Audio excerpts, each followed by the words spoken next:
Hey, how's it going? If you are looking for a book review for a different kind of book, then you are in the right place. We're going to be reviewing The Perfect Girlfriend by Karen Hamilton. I read this for my January 2021 book list. So if you're ready for that, we can jump right into it.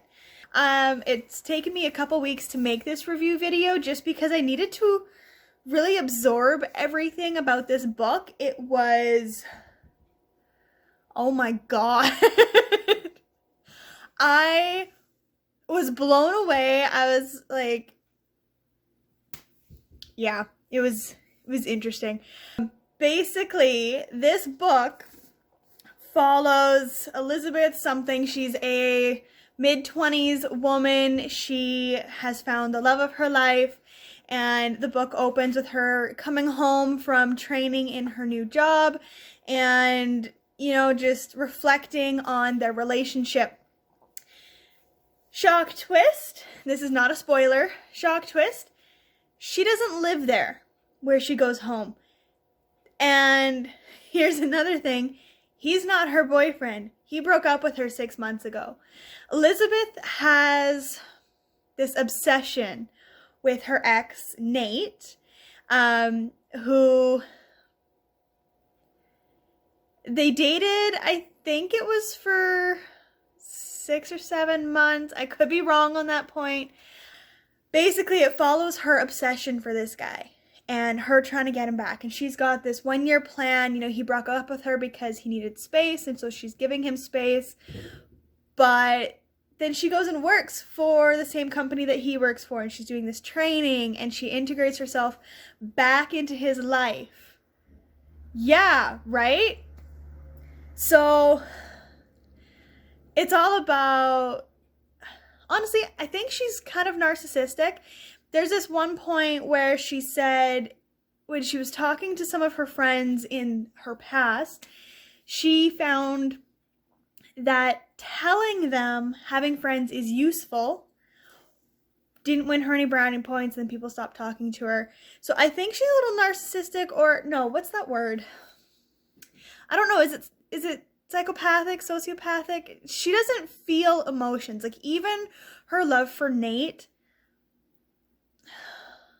I don't know if it's emotion-based or it presents the right picture, because he's from this family that she's really envious of, and her connections to him and his family, well, his family mainly, go way back, and I'm not going to tell you how, because then I will spoil it.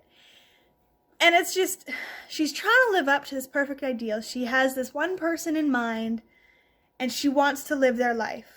So basically the book is, as she gets worse, as the story goes along, and as Nate is like, well, do I really want to get back together with you? You know, we kind of broke up for a reason. She gets more obsessed, and honestly, I would have called the cops.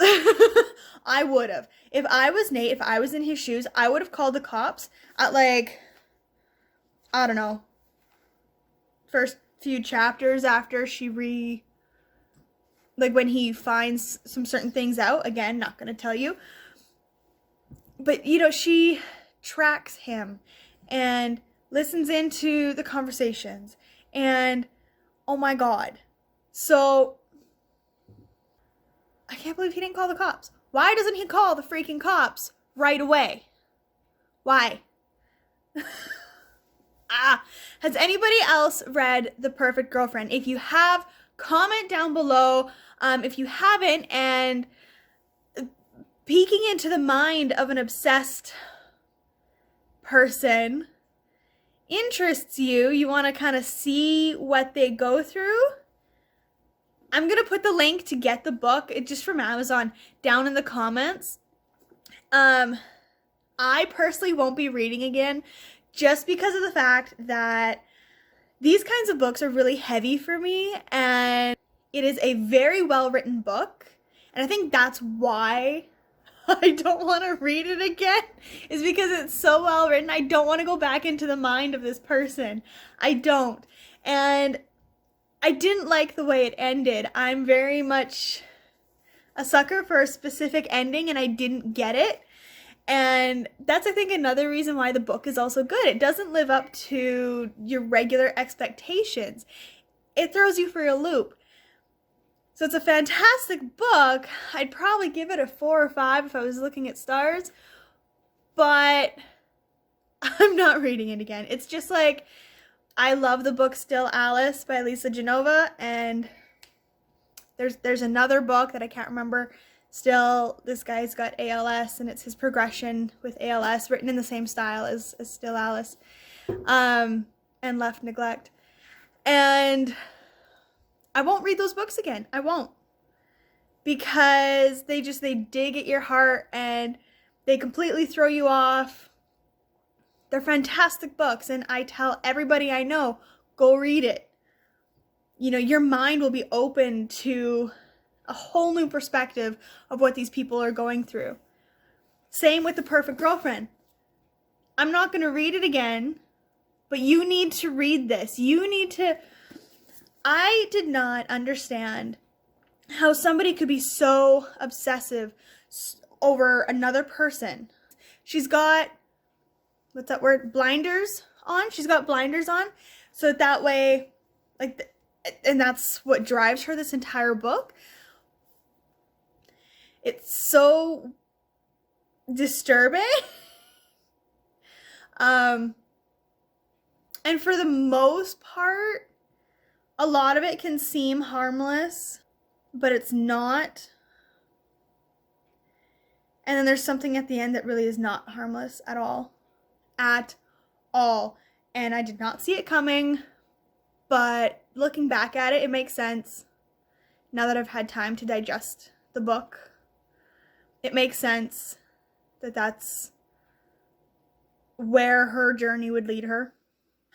So anywho, if you are looking for a weird read, keep The Perfect Girlfriend in mind. Look into the mind of this obsessed person, the train of thought as to... You shush. Okay, sorry, she's making an appearance. Hey, look, who's that? Who's that? You can find it, like I said, I'm going to put the link in the description to just Amazon so you can go and grab that. And, yeah, I know, they should read it. I know. I hope you guys have a fantastic day.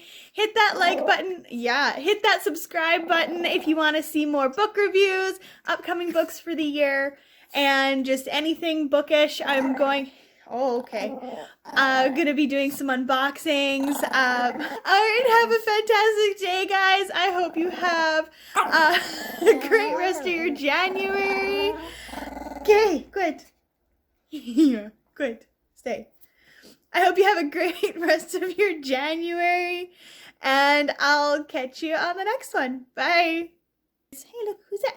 Who's that?